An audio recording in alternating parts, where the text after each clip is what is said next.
This episode of Bright Hearth is brought to you by Ideal Poultry, Garlands of Grace, and our supporters at patreon.com. I don't practice self-care, and neither do you, even if you call it that. Here are some pictures of some things around my life that bring me great joy, pleasure, rest, fun, and refreshment. I read my Bible at a fast pace with thousands of women all over the world, learning to feast on His Word and let that change us. I love to knit, weave, needlepoint, basically anything revolving around wool and color. That collection of zipper bags is full of different projects. A sweater, a dishcloth, probably a forgotten project. I bought Primrose because it is February, and how else would I get through it? I sit down in the day sometimes with coffee, putting my feet up. I often sneak out at night after dinner and enjoy a quiet trip through Goodwill to see if anyone has recently purged glorious sets of china. I bake sourdough because every part of that process delights me, and at the end, my family is delighted as well. We yell at each other to look at the mountain whenever it is doing something glorious like this, and I fairly often startle visitors with the fact that I have a huge loom in a bedroom and a potter's wheel and kiln in the garage. So when I say I am against self-care, and then admit all of this, what does it mean? I believe that the chief end of man is to glorify God and enjoy Him forever. Who made the mountains for us to walk in? Who made sheep with such a useful coat? Who made colors and gave us eyes to enjoy them? Who gave us His Word to shape us and refresh us? Who planted a coffee bean that we might enjoy it? Who are all these good gifts from? It is not a gift from me to me.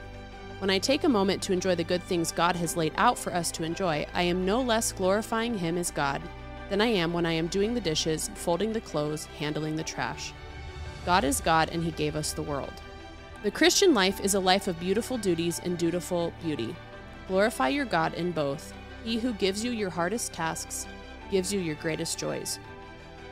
From Rachel Jankovic in a 2019 Instagram post. Man, I love that post from Rachel. And I know you guys couldn't see the pictures that went along with it, but I love the way that she connected some dots that we're going to talk about in this episode. And yes, welcome back to Bright Hearth. And I'm Brian Sauvé. I'm joined by my lovely wife, Lexy. Say hello to the listeners. Hi. Hello, listeners. It is good to be back with you. And today we're going to be talking about this idea of, man, I hate this phrase, self-care. I feel like I want to swish some mouthwash every time I say it. It's almost like, I almost think personal responsibility is a better way, because even as a Christian, you do have a responsibility to enjoy the mountains. If you're not, you're kind of like a boring person. And yeah. There's no boring people in Christianity. At least there shouldn't be. So that's what I think of it as more in terms of taking personal responsibility. Yeah, taking personal responsibility. And also, maybe even we could frame it as taking personal responsibility for yourself. Yeah. For making sure that you are fitted and cared for to perform your duties. But we're getting ahead of ourselves a little bit here. Today, we are going to be talking about that. And to sort of frame the issue, I think this is a question that swirled in and out of the zeitgeist in the last couple of years, is this idea of self-care. We have the culture kind of screaming at you that basically, if you don't get a certain list of demands met, then you are not being taken care of properly. And you need to make sure that you do those things for you. You need to make sure that you get the coffee shop trip, and you need to make sure that you get a vacation and you get the pedicure, and on Parks and Rec, it's the treat yourself day. And it's like, I feel like it's all areas of checking out instead of checking in. Does that make sense? Explain that a little bit. Like, you can zone out at the spa. Yes. But you can't zone out at the sewing machine because you might get a needle in your eye. That's true. So does that make sense? And so it's kind of like framing it around the way to have joy is to make sure that you get to check out from your duties. Yeah, that's a good way to put it. So that you can be filled up, and then... Whereas we are saying enjoying the mountains is a Christian duty. Does that make sense? Yeah, I'm following you. And I think this is a really good question, because there are ditches on both sides of the road. I think there's a ditch that Reformed Christians often fall into, which is kind of an ascetical ditch, or it's a ditch where you don't properly take into account your creatureliness, your dependence, and your need for certain conditions in order to flourish that God has actually intended. That's true. And I think we can deny that and make people into robots and automatons. Or on the other hand, this sort of self-indulgent, that you're going to find your greatest joy not in fulfilling your God-given duties, but in just making sure that you get yours, caring for yourself, making sure that you get the spa day, that you get enough recreation, that you get to spend enough money on yourself. So sad. And the culture's constantly screaming this, particularly at women. And the result is that many women are either overtly or even secretly in their hearts discontent in their homes and in their work. And they're just going, why is nobody letting me have the coffee shop day? Doesn't my husband know that 3 times a week he's got to, send me off to go get a pedicure or to go get a frappuccino or whatever it is that people, that's what I call them because it sounds gay. Anyway, it sounds as gay as they actually are. Well, they're tasty milkshakes, but they're not coffee. Anyway, so we're being screamed at us by culture. We thought it'd be helpful to talk about in the context of the productive Christian household and marriage and working together to honor one another, what it actually looks like for a husband and wife to care for one another, and what it looks like to take care of the things that are in your responsibility so that you can joyfully do your duties and honor your Creator who made you and knows your frame and made you to be a creature. Mm-hmm. So we're going to unfold some principles for you.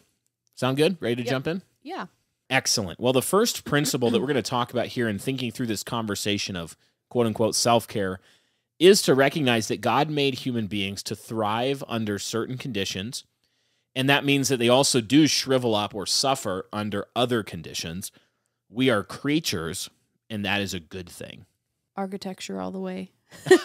That's immediately what came to mind. I should have known. No, but really this has helped me because I would say maybe like 8 to 10 years ago, I would have taken much more of a minimalist approach in a home in general because of lack of wanting to keep up with cleaning it. Like there's lots of things that go into that, but I have come under the understanding that it is better for me to have more work in a home and have a more aesthetically pleasing home than to have less things and bored people. Yeah. And so that's a nod to the humanity of the people there. Correct. They're people. Correct. They're not little widgets that just get plugged into a utilitarian environment and you technically have shelter. So I think in terms of the condition of like beauty and coziness, it matters to me that I have a plethora of quilts on my bed. Yeah.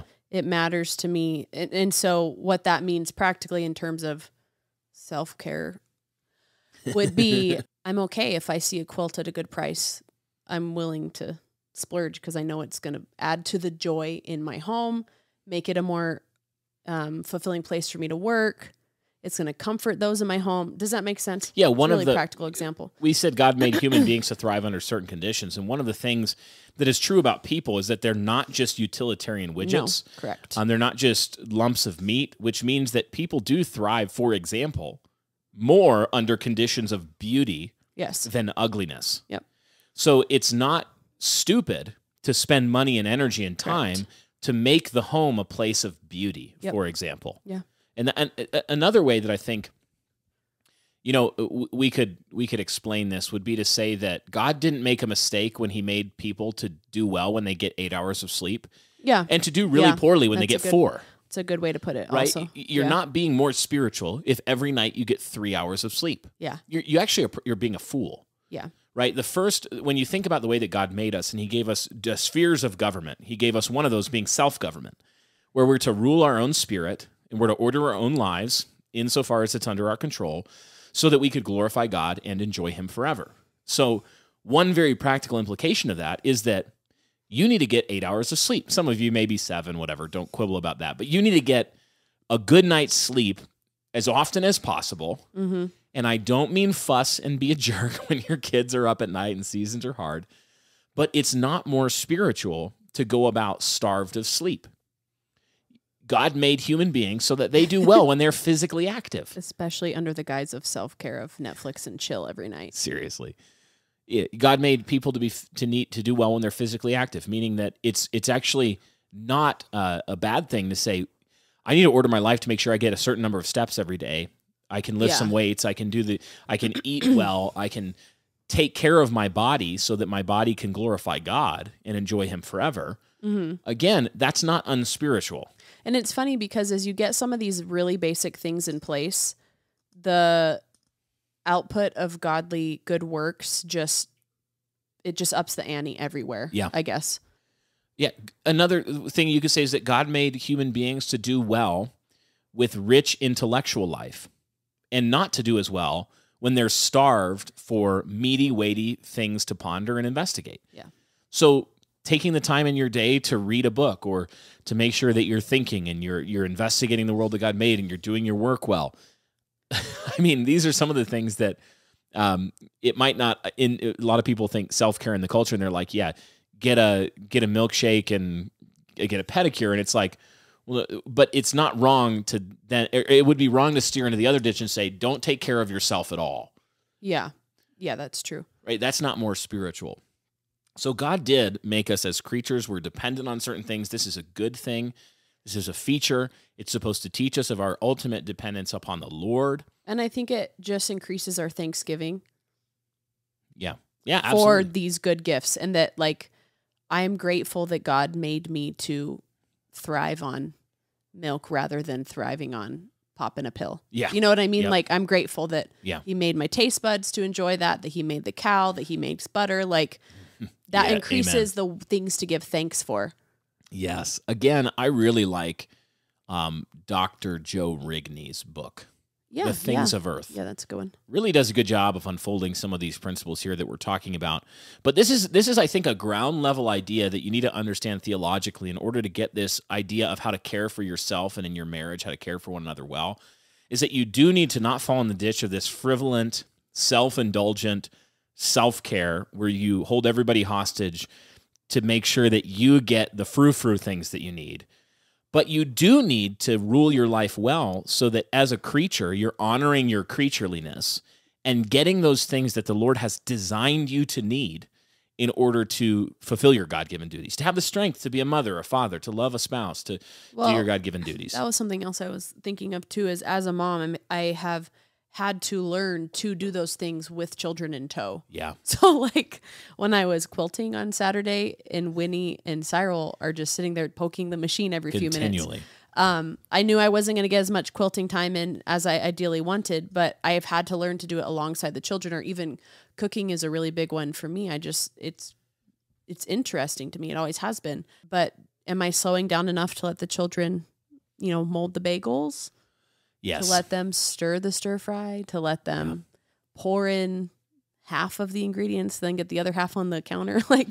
Yeah, I think this is a great example of how some of the time the way to take care of yourself properly and to exercise your creatureliness of being interested in something like cooking or sewing or these things that are part of the productive Christian household is to also have the self-discipline to say, I'm going to invite the little people in my life into this in a way that's going to be, tempting to be annoying and it's going to require more self-discipline. And I'm not going to say, no, this is mommy's me time. This is mommy's me time, kids. Yeah, and actually Rachel Jankovic has, I don't even remember which one of her other books, but she has a little section in there talking about the same topic. But she was kind of saying, like, if I'm looking outside of my people, like my covenant people, for an escape, that's never going to be my identity. Yeah. Because as a mother, my identity is surrounded in these covenant people now. Yeah. So that, I think about that all the time in terms of, are you escaping from that? Because you can't. That's not who you are anymore in Christ. That's a great point, actually. We could say that really one of the big differences that for the Christian, our central joy is to be found in performing our duties as unto the Lord, trusting that he was wise when he made us for those things, so that it wasn't like when he made you to be a mother and a wife and a woman, that the central aspects of being a mother and a wife and a woman would be things you need to escape from to go find your joy. But really, I mean, sometimes you're going to get out and do things on your own, whatever, but doing those things cheerfully as unto the Lord, that's going to be the center of your joy and satisfaction in life. Not escaping from those things. That's good. Lexi, what has been one of the easiest ways to turn a profit in our home in a way that's also fun for the kids? Good question. I think raising backyard poultry tops the list. We get lots of eggs, and the kids always love helping take care of the chickens. If you're trying to get your backyard poultry operation started, check out Ideal Poultry. Ideal Poultry is the country's #1 backyard poultry provider, and you can benefit from their work by visiting idealpoultry.com and placing an order today. Again, that's idealpoultry.com. Check them out and get some birds for your backyard. Well, number 2, and this is related, I think a good principle, again, to keep in mind is that taking care of yourself in order to fulfill your God-given duties is a virtue, not a vice. So kind of putting some of what we talked about under principle 1 positively, taking care of yourself in order that you would be able, to the best of your abilities, to fulfill your God-given duties is a virtue, not a vice. So thinking about things like Paul says bodily training is of some value. So a man, in order to fulfill his role as a man, as a Lord, Savior, sage, glory bearer, protector, provider, all of these things, he should have enough physical strength to do that, which requires a certain level of activity in his life and, a certain level of physical action. Running yourself ragged, on the other hand, all the time can sometimes actually be a cloak for sinful pride and a kind of self-grandiosity, not a virtue, where you're basically trying to say, look at me, look how much work I do, look how little sleep I get. It's because I'm just such a hard worker, and you should be so impressed with me. And what we should all actually be doing is saying, my guy, you were made to, you're not God. Yeah. Stop trying to be God. Yeah. Lay down. In order to exercise the discipline to accomplish some of these things requires virtue. Yes. So it's not necessarily that the workout is virtuous. Right. But are you ordering your schedule in such a way that you get to the word in the morning and a workout, if that's your priority? Yeah. And then the other thing I was thinking about too is there are genuine seasons of life where you don't get to put your needs first. Mm-hmm. And that's a lot of seasons of life when you have a lot of young kids, a lot of your season of life. So if you are trying to pursue this faithfully, you can actually deal with those harder seasons better, because your recovery time is reliably there. Does that make sense? Yeah, that's actually exact. I mean, number 3, the third principle that I wrote down here for our outline, is to say that, that said, so you've got this principle that taking care of yourself to fulfill your God-given duties, that's actually a virtue. That's just part of managing the resources and talents and the strength and days and times and minutes and all the things he's entrusted to you. Managing those well does mean taking care of yourself so you can continue to fulfill those duties. Yeah. Physically, spiritually, mentally, all of those ways.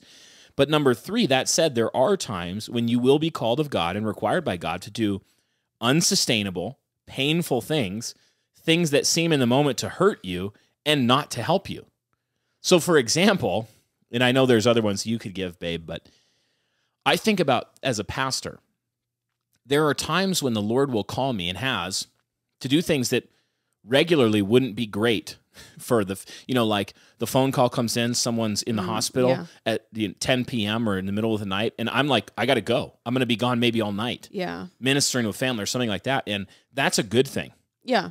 Now, could I not get sleep every night? And no, like pregnancy is another example of this, where it's not going to feel good all the time. God's going to call you to painful seasons sometimes. I think of actually the Sabbath, the act of mercy, caring for the sick on the Sabbath. I think is a good principle here too, of obviously when my kids are sick. Seriously, I don't know. I've been to church 5 times since November, I feel like at this point. But even in telling the kids that when they get sad, we're missing church again, I just remind them this is an act of worship to the Lord also. It's an act of mercy. We're not sinning because we're not, in church on Sunday morning. Yeah, absolutely. You're gonna be called sometimes to do things that in the short term are painful and think about the way the world talks about mental health, where they're continually you need to protect your mental health. I need to take a mental health day. I need to do all these. It's just continual talk about mental health. And one of the things that we as a generation sometimes in a culture are being trained to do is to avoid hard things in the name of mental health. Yeah. Where what God actually does is he gives us hard things. They pass through his hands. And he gives us those things in order to actually strengthen us. Yeah. And to train us for righteousness and godliness. There are seasons of trial that we should not consider it strange, Peter says, when we encounter them.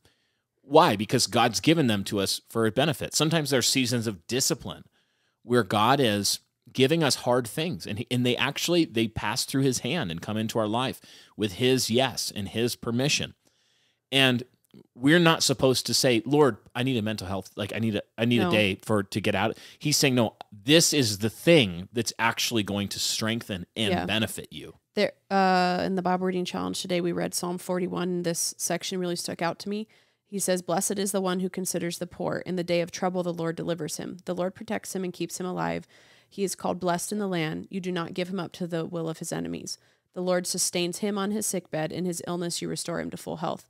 And I was just thinking of like what an opposite, like this person is being generous to others, is pouring himself out to others, and the Lord is protecting him as a result. Oh, it's so like good. That's what the world does not factor into mental health and self-care, that there's actually a God who has unending resources for us.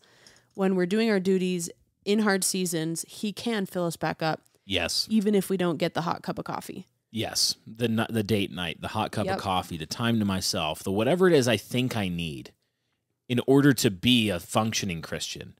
It's like, look, when God gives you hard seasons, he knows that you have what you need. You have what you need to get through it. Yeah. There's no trial that comes upon us that is unique to us, that no one's ever been through. They're common. No temptation. We look to the Lord who suffered. He had nowhere to lay his head. We look to the apostles as an example who they often suffered extreme circumstances. And in all of those things, still, Paul said, rejoice. He said that he had enough, whether he was abounding or lacking, the Lord was teaching him contentment. Yeah. And so we have to factor that in, that yes, there's a baseline normative level of human existence that God created where we need a certain amount of sleep and food, and we need certain things, and we do better under those circumstances. And, every man under his fig tree, all of that is glorious and good and great. And we shouldn't discount that with some kind of false ascetic theology that would undermine our humanness and our creatureliness. And yet, for the purposes of our sanctification, our fruitfulness, our virtue, our Christ-likeness, the Lord will allow us to walk through seasons that are very difficult, where the thing we're learning is my life for yours, how to die, and how to trust in resurrection on the other side of that death. Yeah. And we shouldn't be in the midst of those things saying, Lord, don't you know that I need 3 hours at Starbucks to read my book today, or I can't be virtuous Christian? Yeah. I'm sorry, no. Yeah, you have everything you need to obey right now. Amen. Yeah, the Lord has given us what we need. And number 4, let's talk about marriage now, because a lot of this discussion does center again around you fight to get yours. You make sure that you have the self-care day, the mental health day, the things that you need, the treat yourself. Don't rely on anybody else to give you these things. Where really in Christian relationship, there's a mutuality where where I die for my wife dies for me, where we lay our lives down for the sake of one another. And so in marriage, I would say number 4, the husband and wife should each be seeking to outdo one another in showing honor, including making sure they're getting the things that God designed for human beings to need to flourish wherever possible. So here, it is important that a husband and a wife are, to the best of their ability, making sure that the other is getting what they need in their creatureliness. So an example would be, let's make sure that as a husband, we've talked about this quite a bit, I'm not asking my wife to do something that is impossible for a creature to do. I'm not saying, here's no money, now make a productive household. She can't do that, right? I'm not saying to my wife, oh, you're pregnant, and also I'm going to take on 16 hobbies this season, and I'm going to need you to weed the garden, feed the chickens, slaughter the rabbits, take the kids to 16 music lessons, have 3 meals on the table a day, make sure they're healthy, and also in the meantime be sexually available, spotless house, no dishes in the sink. Yeah, no. Like you're treating your wife in a way that's inhuman. Yeah. You have to make sure that you outdo your wife in showing her honor and care for her, right? So that she's not feeling like she has to fight to get any time at all to sit down or to rest or to, pursue normal humanness. And it goes the other way too. Yes. This episode of Bright Hearth is sponsored by Garlands of Grace, which is a wonderful Christian company that offers a variety of very versatile head coverings, head wraps, and headbands for sale for women and girls. They're very versatile. Whether you're head covering for 1 Corinthians 11 reasons or just looking for a pretty and feminine head covering, they've got you covered. Babe, why do we like Garlands of Grace? I really liked Garlands of Grace because when I was first trying to recover this call to head cover, I didn't necessarily want something that was super trendy and that everyone else was doing. And I found their pieces really feminine and timeless in a way that just a lot of other coverings that you could pick up at Target or on Amazon just weren't. And they are very quality. And if you are a mom trying to cover in a pew with wiggly children, you know how hard it is to actually keep a head covering on. Yes. And I really like their volumizer bands that are velvet and they stick to your head, and I have had no issues with them. So yeah, I really like them. And they're a sister-owned company. Yeah, Christian-owned, sister-owned, and they're all made in the USA. So a great company to support. We would commend you, husbands, if you're listening. Go check this out as a thoughtful gift for your wife, for your daughters. They have head wraps for ladies as well as little girls. And they've got a whole lot of different styles, a lot of different beautiful colors, and really great quality company. So we're glad to have them as a sponsor for this episode of Bright Hearth, and you can support us by supporting them. So head over to garlandsofgrace.com. You can use the link in the description of this episode, and we hope that you'll give them your support. What are some ways, babe, do you think that a wife can do this for her husband? I think one of the biggest ones consistently is a wife giving the husband the gift of time to go do other things. I think it's the rare husband who is content to stay home all the time. Because of that, it's, a husband's already leaving, should be leaving in some capacity during the day, even if he works from home now. Sure. But I do think it can be harder because of that for the wife to then say, okay, go take one night a month then and go do something. But yeah, I remember back when we just had two little boys and you used to go rock climb multiple nights a week really late with a guy that I totally trusted and admired. And I knew because of your time spent with him, you were going to be a better dad and husband. So I'm not saying necessarily go send him off with the riffraff, but if it is a worthy reason that he's going with worthy men who are going to build him up in Christ in masculinity and all that stuff, then yes, you also will benefit from his time away. Yeah, from pursuing things like male friendship and yes, which are absolutely essential to creating and forging men. Yeah. Your sons are going to need this. Your husband needs this. What about, on the other hand, how can a husband serve his wife in her creatureliness and make sure that he's outdoing her and showing honor in providing the space for her to be a human being, to flourish, essentially? Okay, so two things come to mind. One of them is to be continually having open communication about expectations. Yeah, so she's good. Not taking on too much stuff in a season that is genuinely hard for her. If you're a godly wife, you want to please your husband. You don't want to look lazy. You don't want to look like, you're sitting on your hands at home. So I think it's okay and helpful when a husband sometimes says, hey, just focus on this. Don't worry about this. The other thing too, for me, I don't know, maybe other personalities are different, but sometimes I'm not good at consistently saying, hey, I want to do X, Y, Z at these regular intervals. For me, it's more like spurts. Yeah. Where I'm like, hey, tomorrow, do you mind taking all of us to this one place? I've really been researching this all week. I want to check this out. Yeah. So I don't know if it's it requires flexibility on your part, or I don't know what it is, or a go get him attitude. I don't know. What do you have to do when I say something like that? Yeah, no, I think what you're talking about is actually knowing your wife, knowing what gets my wife jazzed, what fills her tank. Is it being with a lot of other people? And some ladies are like that. That is absolutely not my wife, by the way. She's not no, it's honey, usually can we get 60 other people around us this weekend? I remember a couple of months ago, it was in the fall, I said, hey, I found this new antique store in Salt Lake in the middle of nowhere. I've never heard about it. Can you take me and the kids? which the last thing all of us really want to be doing is squeezing 7 of us people in a tiny antique store. Oh boy. But it's one of those things that's like, yeah, sure, we'll grab a coffee on the way and it'll be fun and fine. Yeah. And yeah, so yeah. Again, like a husband making sure that he's that the central joys are coming from cultivating a life together, not escaping the duties.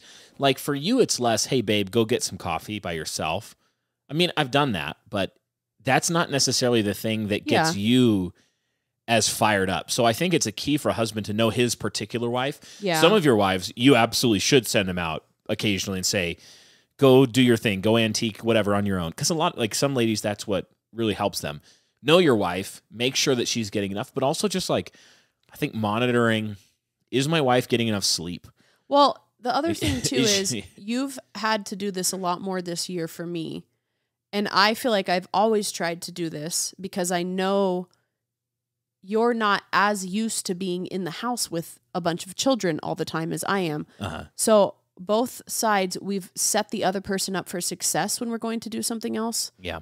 Like when you've traveled, you've said, what are the things that you need to make this easier? Or a lot of times the reason I say, hey, come with me to do this is because I know it's easier for us to all go do something fun together than for you to stay home with the kids while I go do that. Sure. So we're helping. I feel like that honors one another by still trying to meet one another's needs. Yeah. Does that make sense? Yeah. And then we get time together. Yeah. So lastly, I think this is a good point to end on for this episode is just to recognize that much of what our culture considers proper self-care is actually simply the cultivation of selfishness and self-centeredness. And it's the difference, the way to think about this is the difference between growing a garden and growing a plot of weeds. Growing a garden versus growing a plot of weeds. Meaning, don't let the world set your ideas about what a soul and a body primarily need. Because the world does not know what you actually need primarily. The world is going to tell you, ladies, it's going to tell you what you need is more you. You need to understand yourself. You need to dive deeper into your Enneagram and your personality quiz. And you need to know, like, what does your Enneagram Wing 7 R5 Q red purple YZ need for, maybe you're an introvert Wing 7-4. So you need coffee and alone time, or you need, this. And if nobody else is doing this for you, then they don't love you. And so you need to seize it, you need to do it for yourself. A lot of it's the cultivation of a toxic self-love where we're mining deeper in ourselves to try and find joy and satisfaction. Do you remember a few years ago that like self-love thing that happened, the trend, I guess, where it was like, love yourself, pay for headshots? Do you remember that? Oh, yes. Yep. It's that kind of thing. It's just self-indulgent, So narcissistic. It's stupid. like, and the thing is, the problem is you are not a well where you're going to find joy and satisfaction in yourself. No, That's because just not you're where a it is. limited resource. Right. That's why self-care doesn't work. No. Enjoy the Lord and his creation to the glory of God. And so on the other hand here, I think what we're talking about is actually thinking of yourself as a person that you're in charge of.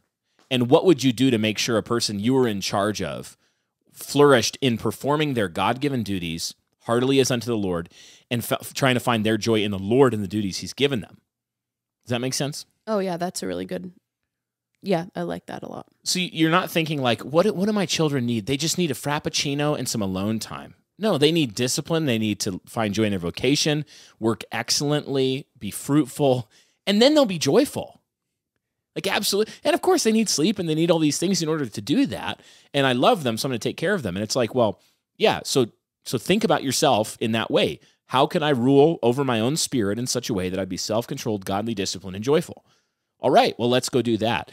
And yeah, you are going to have to make sure that you take care of yourself in doing that. Yeah. I just want to say one last thing is, as a mom, I think one of the most helpful ways for me to maintain, to just maintain like happiness and joy in my work has been regular built-in times every day where I can do whatever I want. Like nap time, I can do whatever the heck I want. Yeah. I can go outside and lay in the sun if I want. I can go read a book. I can go quilt. I can go cook something. But again, that's just one really, like takes discipline to do that. It means you have to be setting up a schedule so the vacuuming gets done during not nap time. Yes. And dinner gets done during not nap time.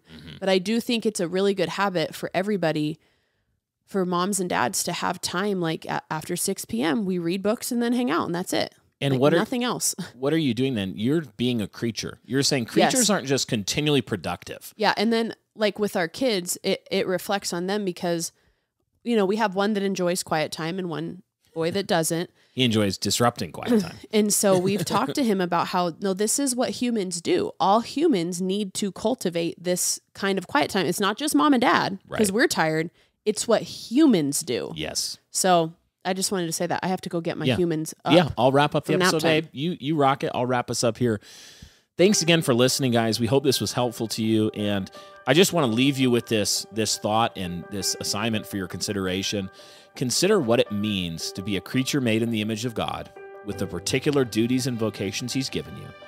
And think about what it means to live with the grain of your creatureliness. You are not a widget in a factory that's designed to produce output continually all the time. You need rest. You need space. You need space for thinking. It's not wrong that you need these things. It's not wrong that you enjoy beauty or leisure. Those are all good things, good gifts from the Lord to be received with joy, with thanksgiving. And when you do receive them with joy and thanksgiving as from the Lord, then they glorify God and they will build you up. They will build you up and they'll make you into a fruitful man or a fruitful woman. And so make sure that you understand that about your own nature, but also don't fall into the ditch. Don't fall into the ditch of self-centered, self-indulgent, narcissistic, essentially narcissistic self-care culture that the world wants to throw you, because it's just a pit. You're not going to find joy there. You're just going to dig further and further into your own self. You will not find joy or satisfaction there. So instead, look to the Lord, look to the duties he's given you. He's good. He's for you. It's his good pleasure to give you his kingdom. And thanks for listening, guys. If you'd like to support the show and also get access to our patron-exclusive podcast, In the Kitchen, you can do that at the link in the description. And for most of our tiers, we send you a sweet Feed the Patriarchy mug and give you access to the whole back catalog of that patron-exclusive podcast, where we go deep and practically on lots of details of topics from the season and more. We answer questions and interact there quite a bit more than social media. And so if you like the show and you'd like to continue to make it possible, do share it with your friends and recommend it to anyone you think would be helpful. But also, we'd invite you to check it out there on patreon.com. And also, while I have you, if you haven't already, please leave us your most honest, of course, 5-star review wherever you're listening. And until next time, this has been hopefully another helpful episode of Bright Hearth.